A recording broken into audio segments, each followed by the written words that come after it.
So happy first Sunday of Lent. I'm here in Socorro, New Mexico at the San Miguel Mission, and I'm here with my mom. I'm going to introduce you to her. This is my mom, Joy, and is she a happy resident of Socorro? I am. Do you like it here in Socorro? Sometimes, and sometimes not. So what makes you stay in this tiny little town? A small community, and you know what's happening all the time, and you know what's creative. There's lots of wonderful music here, and art. In a tiny town like Socorro with like 8,000 people, there's all of that. Yes. Yeah, okay. Well, that's great. I mean, I already knew that because I lived here for so long. So, that's my mom. She's going to come with me as I do a little walking tour of Socorro. But first, let's talk about San Miguel. So I should change my focus here to the church. The mission of Socorro was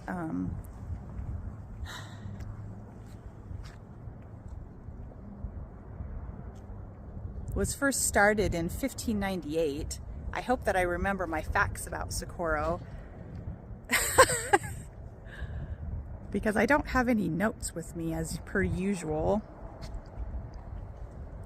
So the original mission was started in the late 16th century. The original mission church was built in the early 17th century. It was destroyed in the Pueblo Revolt. And if I back up far enough, you can see, well, maybe I'll angle my camera up there so you can see those beautiful crosses at the top of the church. The original building was destroyed in the Pueblo Revolt in the 17th century. And then this building itself was built, I think, in the early 19th century, but parts of the original mission church still exist. So this is one of the oldest churches if you consider those portions of the church that still exist as being a church. It's really the oldest church in the United States as far as I know. And I think they claim that on their website. The whole story about it used to be called Nuestra Senora. Yeah, bad Spanish accent. But it was changed to San Miguel because apparently during a Apache raid, San Miguel showed up and scared the raiders away and saved the mission. So that is why it's called San Miguel, and that is not San Miguel. That looks like St. Francis. I'm sure there used to be a San Miguel statue in here. What happened to the San Miguel statue? I haven't been here I go to Mass here when I'm in Socorro.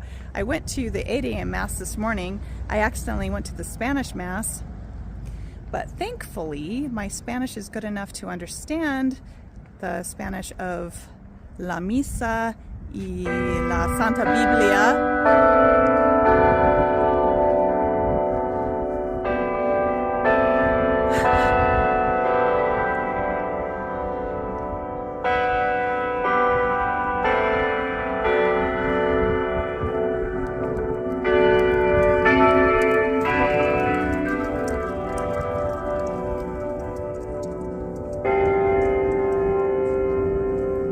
It must be the new hour.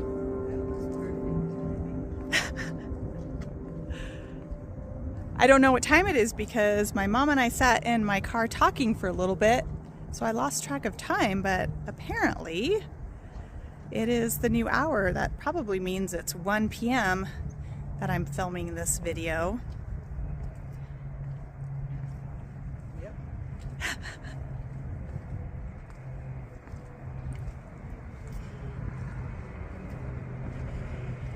So everything's kind of locked up today after masses. There's only an 8 a.m. mass and a 10 a.m. mass, but I thought I'd walk down to this little shrine at the end here. There's a chapel in there, but the gates are locked, so can't really get in there.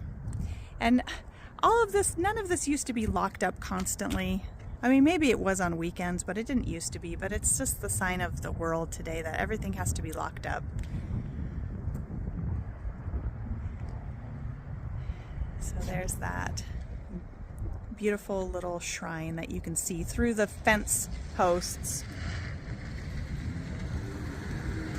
And I will see you at the historic Socorro Plaza. So here's some photographs that my parents did, both of you? We restored these photos. It actually, there's a series of them. It starts farther up the street, but I'm just going to show you the ones by San Miguel. So there's that one.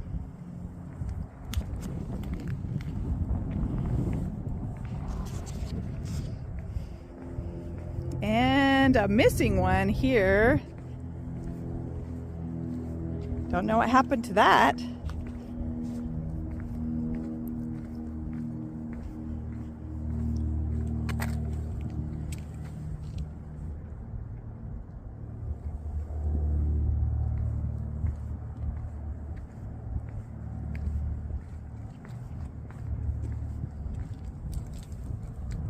And as you can see, 1598 to 2016, so that's when this was installed. Apparently it was 2016, but 1598 was when the original mission of Socorro was founded. And there's an old photo. Okay, now we're gonna move on, as I already said, to the plaza. I just wanted to take a little detour here.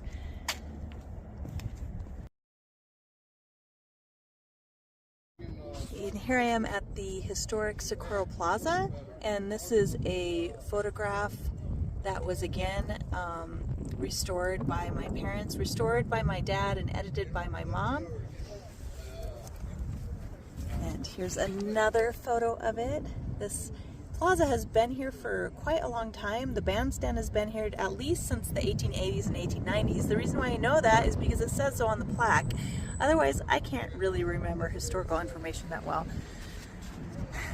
And here is the gazebo.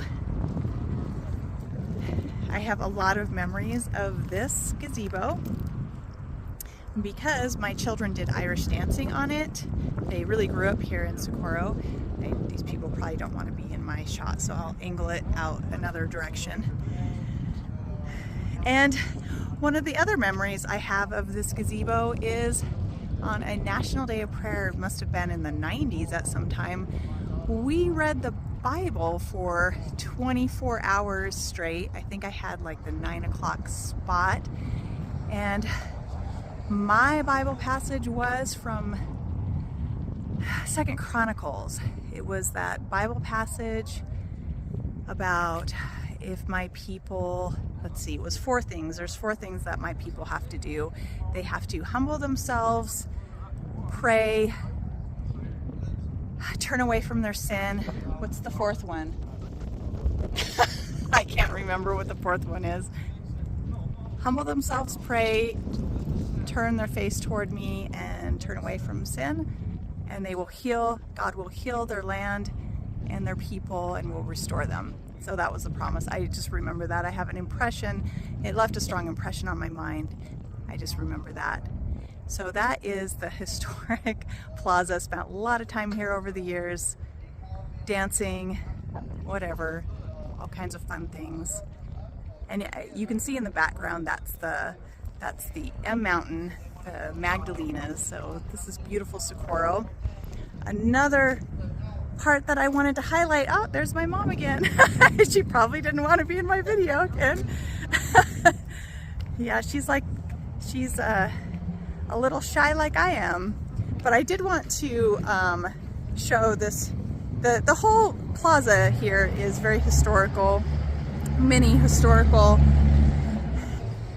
loops in, I mean, obviously if it's been here since 1598, but this is the Capitol Bar that I'm trying to home in on right now, because it's been here forever. It's very old, still still going, still serve drinks, still have live music. I've also spent a lot of time at this place. It's a lot of fun. Been here forever. So that's the Capitol Bar. And I'll just go around the plaza and get out of the road so I don't get run over.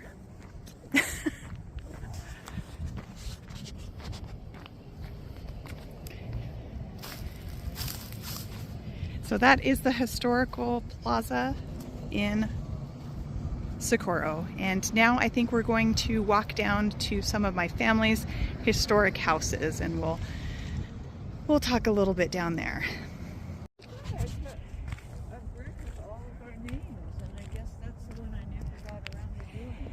I am now. Ringwood, Smith, Domshot, Myler. I did start my video. Oh. I'm in. Again, this is the extended part of the plaza approaching the courthouse memorial to World War II.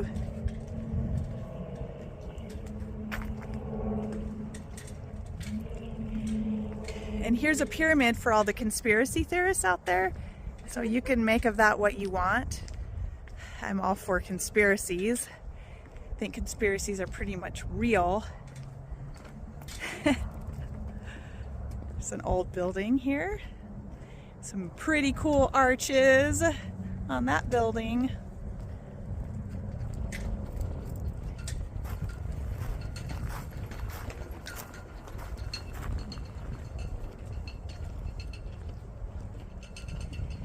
And the old courthouse, which it's not, I mean, it is old, but it's still the active courthouse. And we are now going to turn towards my family's, my mom's family. Some of the old houses that they are responsible for building.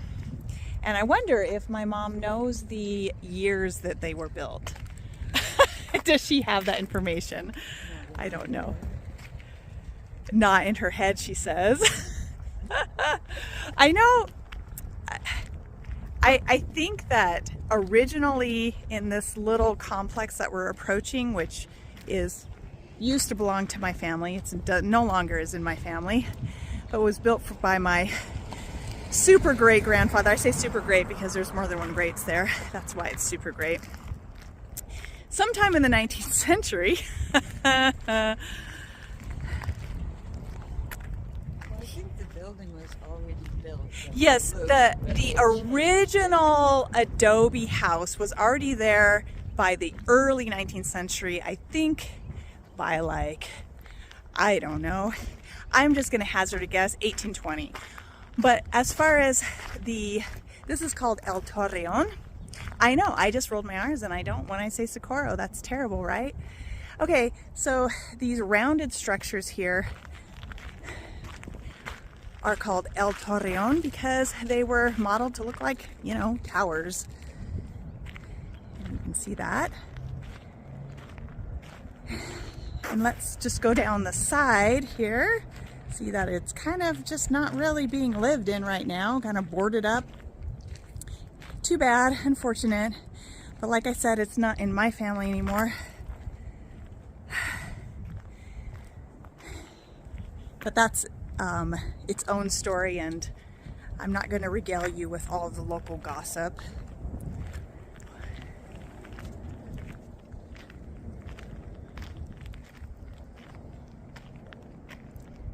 Okay. And we're going to go around the corner to the strange house with the New England styling that my super great grandfather,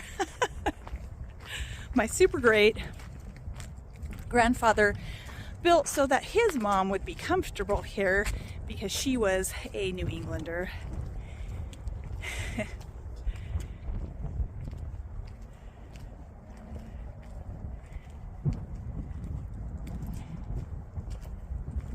See, it's got the New England shakes on it. And that porch up there, my grandma used to tell me stories about how she would shake up bottles of soda and throw it at people who were walking below, like standing up there on that balcony. So yes, great stories from my grandma. This is, here we go. Here's another one of those towers, rounded towers. And I think is that perhaps the original adobe structure back there? Yes.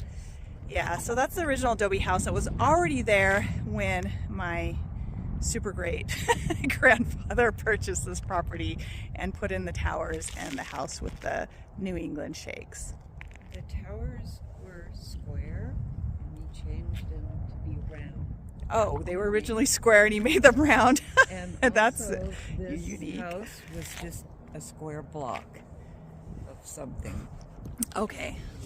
Did all of that to make it Okay. for his mom. So I don't know if the camera is picking up on my mom's voice, but she's saying that that he added that a lot of these structures were here originally, and that he made these towers round when they were blocks, and this house was just a big block, and then he made it fancy, gave it all those really fancy elements to make his mom feel comfortable here in the Southwest, because it really wasn't her environment. She wasn't used to it. But the Southwest is beautiful. That's why he came out in the first place. He was a pioneer photographer, I guess you would say, a Western photographer, and he took pictures all over historic places, you know, ghost towns, well, places that are now ghost towns, like the mining town of Kelly, and he took pictures of Billy the Kid and Geronimo, and he just left a wealth of history through photographs. So I'm very proud to be related to him. His name is Joseph E. Smith, and no, that's not the Joseph E. Smith that founded Mormonism. As far as I know, he wasn't even religious. Maybe nominally Christian, but not religious. Am I correct in saying that? Yes. Yeah, and this is the Socorro Public Library. I've spent many hours here, many hours with my kids. Inside this library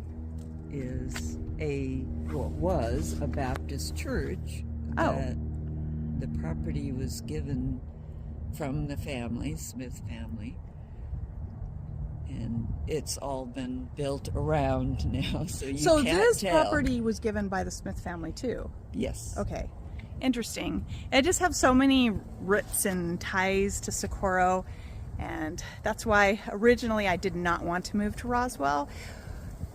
And you'll find if you read my book, The Minoverse, partly takes place in Socorro. Socorro and Albuquerque, it's a combination. But all my books since then, my Order of the Pentragon and Delivering Hope, and the one that I'm currently writing, are Roswell novels. But I really did not want to move to Roswell, and I didn't like Roswell particularly at first either.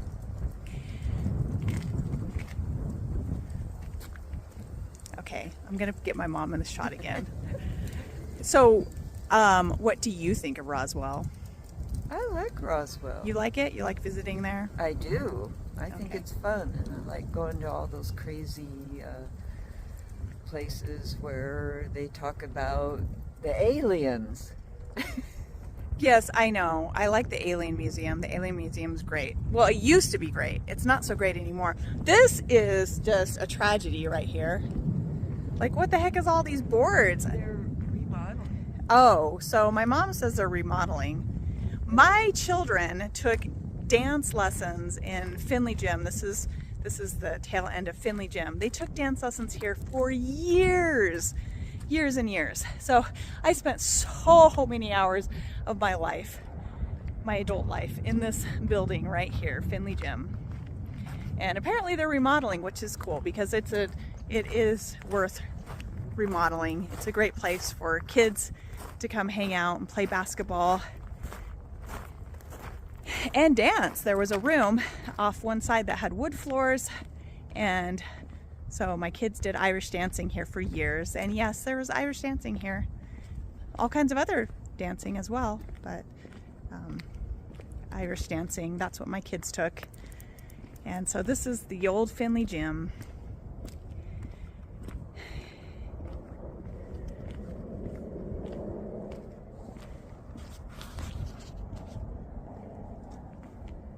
Doesn't look, I mean, I can see that they've done a lot of remodeling on this part. It's not like old anymore. It's not old and scabby looking anymore.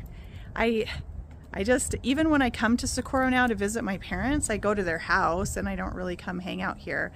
But yeah, it's not all old and scabby anymore. It's all nice. They've got a new front and walkway here.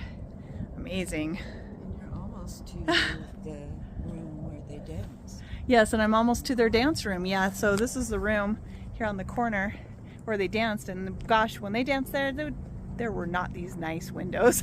Not at all. Oh well. Anyway, I'm sure that's not really super interesting on camera, so I'm gonna shut this video down now.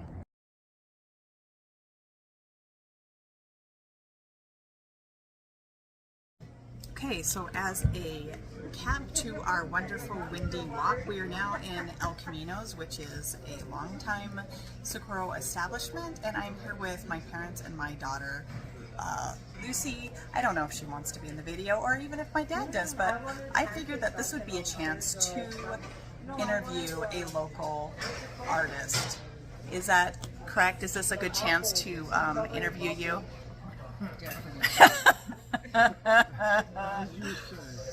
This is my dad, local artist. He looks like an artist, doesn't he? What does that mean to look like an artist? I have no idea. Disheveled? Disheveled? Yeah. Disheveled? I did brush my teeth once. Well, how many years ago?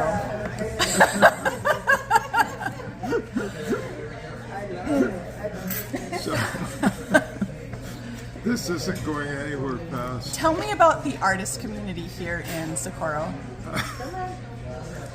Tell all. All? Yes, just tell all. Give us all the lowdown. Spill the tea.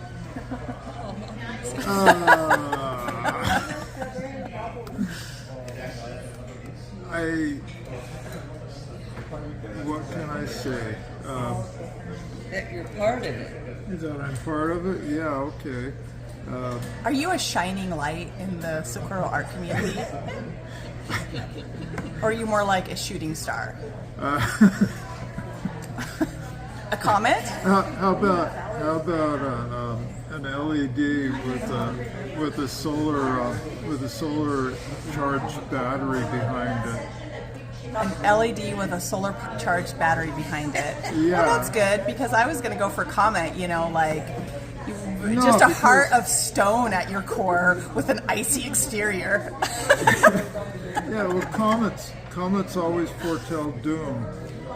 They do. I mean, that's real. That's totally real. So no, I'm not a comet. So Shooting you don't star, foretell maybe? doom. So if you The had... shooting stars only go as long as the inertia takes them, and eventually they strike something. So if you had a philosophy for your art and it's not foretelling doom, what is it? What is your philosophy for your artwork? Oh boy. Better come up with something good, you know. Okay. All okay. of YouTube is waiting with bated breath right now. Well, as we used to say, you know, there's no BS like TS, but we're Yeah, not. he's referring to T.S. Eliot, by the way, because T.S. Eliot used a lot of really big, obfuscating words. I can't even say obfuscate. I can't even say it.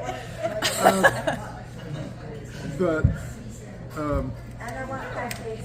art doesn't have to mean anything in particular at a given moment, but it should inspire people to perhaps take a second look, maybe later on as they're thinking about it, it means something, but not necessarily, you know.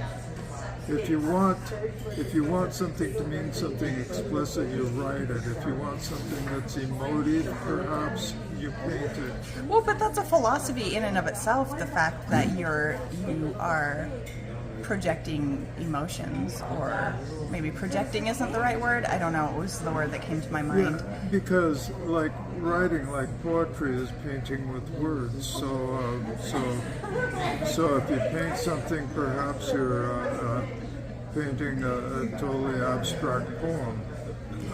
Okay, yes, that's true. I mean, but yeah. it's also, I mean, beauty can be a philosophy in and of itself. Well, it could be. Yeah. And I think we have drinks coming here. I had an iced tea. And I have the coffee. Gracias. So now our artist has his coffee, because artists run off of coffee. Just like that's what something that writers and artists have in common: their love and addiction to caffeine. Yeah. Sometimes alcohol too, but probably not my dad. He's crazy enough without it, so he doesn't really need it. That's what I've heard anyway. Yeah, no, don't make me get personal, because I can't do that. I have to hide. I hide behind paintings, and I hide behind guitars, and I hide behind coffee. That sounds like a song, like a Simon and Garfunkel song. Simon and who? I don't know no Simon. You don't know no Simon. We call him Simone around here. No, actually, I'm not certain this is going anywhere good, but I will write a song for you about that in Spanish. How about that? okay. About how you hide behind your coffee and your artwork. You hide your soul. You see, Your even in poetry, you write to hide. Because it's a puzzle. You put something out there elusive, and you just dare someone to find it. See, I disagree with this. I think. Can I get you in? Oh, Go ahead, I disagree. don't like being on social media. It's a curse. okay. All right. I was not allowed to put Lucy in my video, but she's talking right now.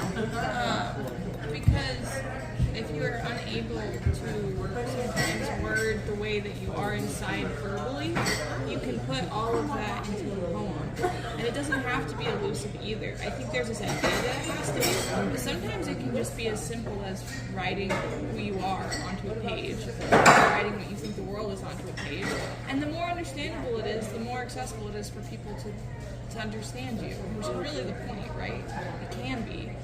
But it depends on what you're writing it for. Yeah, keep going. You're doing better than I.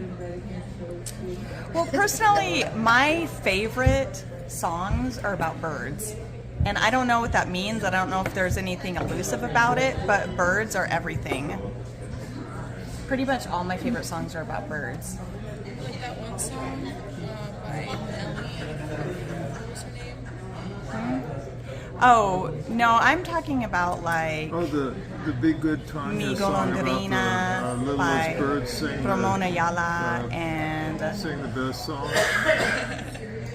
I'm talking about like Mi Golondrina and Amor Pajarito and I don't know, there's a whole bunch of them. El Palomito. There's a whole bunch of songs that are just beautiful and they're about birds, so I think the best poetry is about birds. And I don't know what that means. Is there something poetic? You paint birds too, so there must be something special about them. You paint a lot of birds. Tell us about that. The birds, I didn't paint birds before I came to Socorro. Oh, but what made you paint birds once you were here? Because I got challenged, and because I can't just paint a straight bird. I mean, if you can take a photograph of a bird and it looks good, take a photograph. But have to do something a little more. So I always embellish things. Right. Um, I mean, we've known that for a long time, that you embellish things. sometimes I actually tell the truth, Sometimes he actually tells the truth. but the truth needs a whole lot of improvement sometimes. So I do what I can. Yeah, But, I hear you. That's why I write fiction. Yeah. Anyway, I should probably... Okay, so I'm going to turn the camera back around very quickly so that I can say goodbye. And I'm trying not to get people in my shot because I don't like to get people when they don't have my permission to be in my video. So that's why I'm angling it really weirdly. But this is going to be a goodbye from Socorro, New Mexico. Used to be my favorite place in the world. I would not say that Roswell is my favorite place in the world, but it's where I live right now. So, see you later.